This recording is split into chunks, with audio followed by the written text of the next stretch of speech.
Hello stampers! So let's get started with our faux watercolor technique, which is our stamp club technique this month for November. And I love this technique. So in your kits, you will have received this.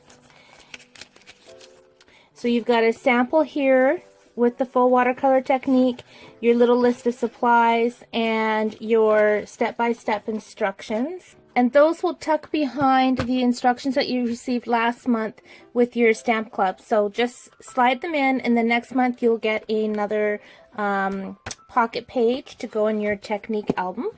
I'll just tuck those away.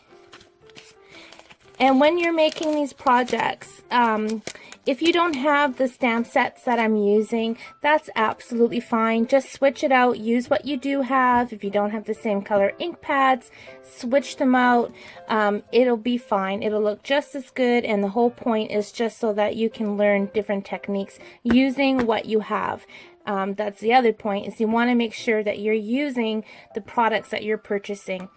So we are using the You've Got This stamp set for these cards. It's wood set, so I've got 2 cases because they're big stamps.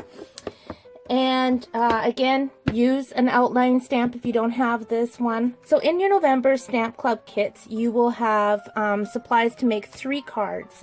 So the first card we're going to make is using this one. The featured colors are Calypso Coral, Garden Green, and Crushed Curry. Alright, so here we have a piece of 5.5 by 8.5 piece of Garden Green. That's our card base. We have a piece of Calypso Coral, which is 4 by 5.25, and we have a piece of our watercolor cardstock, and this measures 3 by 3/4.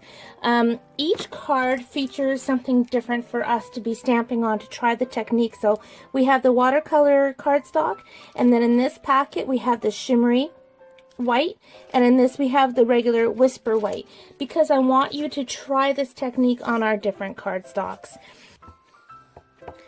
So I am just inking up my flower, and I am stamping it randomly onto this Calypso Coral, and this is going to create my pretty background. So as that dries, it will get darker. Alright, so I've put some Snell adhesive behind this, and that's going to go onto the card base. Just like that. And that can get set aside. Now it's time to grab our watercolor cardstock, and I'm taking my embossing buddy.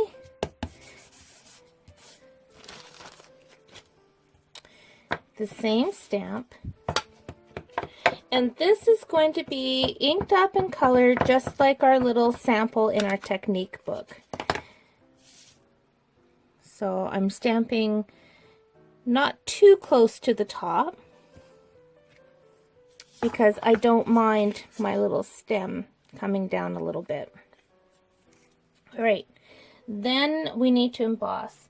So we are going to use clear on this one. And I don't know where my spoon is at the moment, so I'm just going to dump it on.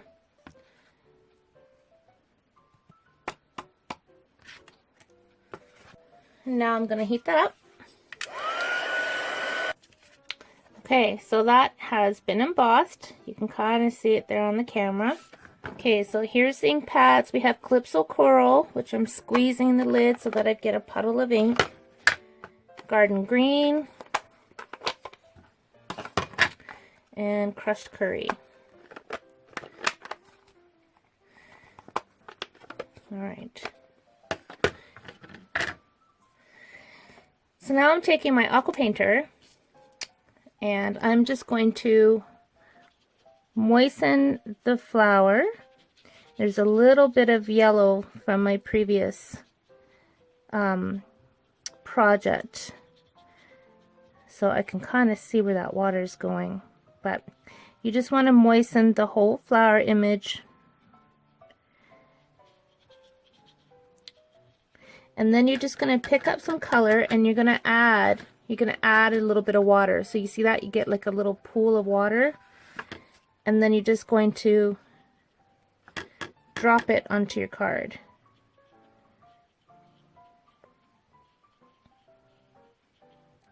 Just like that.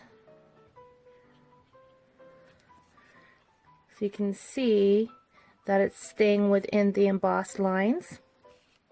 So you're going to want to have a piece of paper towel on hand to clean your aqua painter.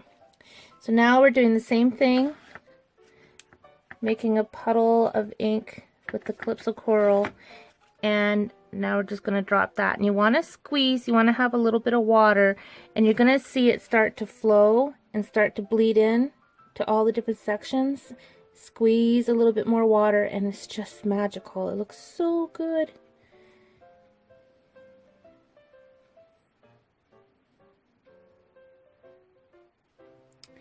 So my suggestion is when you're using this technique, stamp and emboss all your images first and then go back and do all your coloring and playing.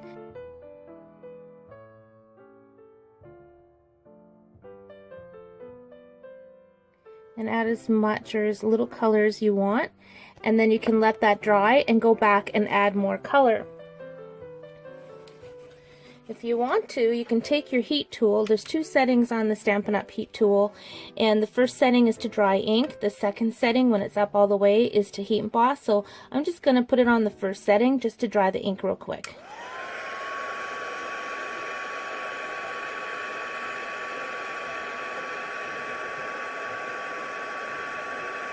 Isn't that pretty? So when the ink dries, it'll actually dry a little bit softer. So if you want it to be more vibrant, you need to add more color.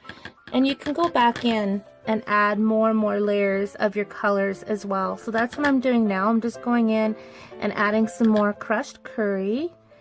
And I'm just randomly adding it. I'm not being too fussy or particular where I put it. Now I'm going to do the same thing going into my Calypso Coral. This time I am squeezing a bit more water. Oops, hang on right here. I'm going to clean this off. I want to add some more water to my flower first.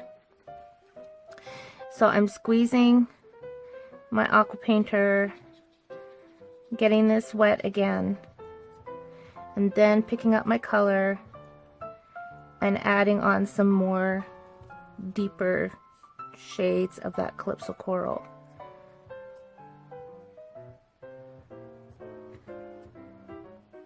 This is really, really relaxing. I truly love this technique.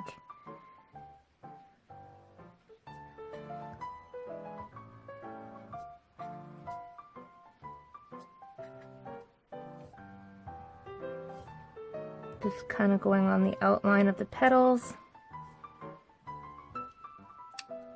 Wow, that's so nice. Alright, I think I'm happy with that. Can you see the different colors there? Oh my goodness, just gorgeous. Alright, so I'm cleaning my aqua painter because now I want to go into that garden green. So again, we're going to add some water to the stem and the leaves. And pick up that color and just kind of drop it onto your paper, and the ink will just naturally flow into that water that you have on there. And it's really neat how it just kind of stays in the lines. And then I'm going to go back and pick up some more of that green and just add some more.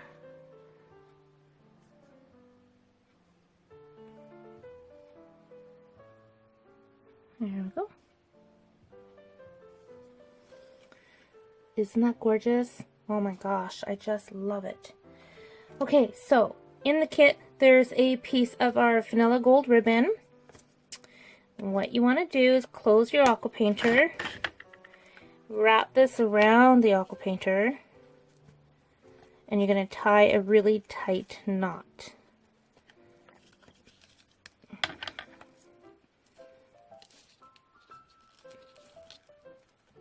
Tight, tight. Okay?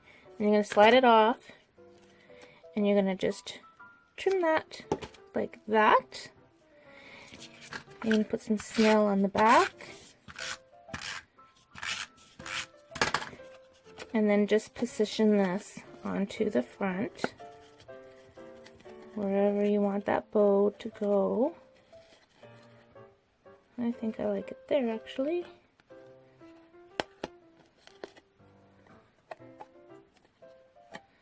Okay. A bit more snail. And that's just going to go in front of the card. Just like that. I'm just going to trim this up a bit. Okay. Okay, so now it's time to add the sentiment. So in your little packet, you'll have a piece of garden green that's been punched out with the pretty label punch, and a piece of watercolor cardstock that's been punched out with the 1 3/8 circle punch.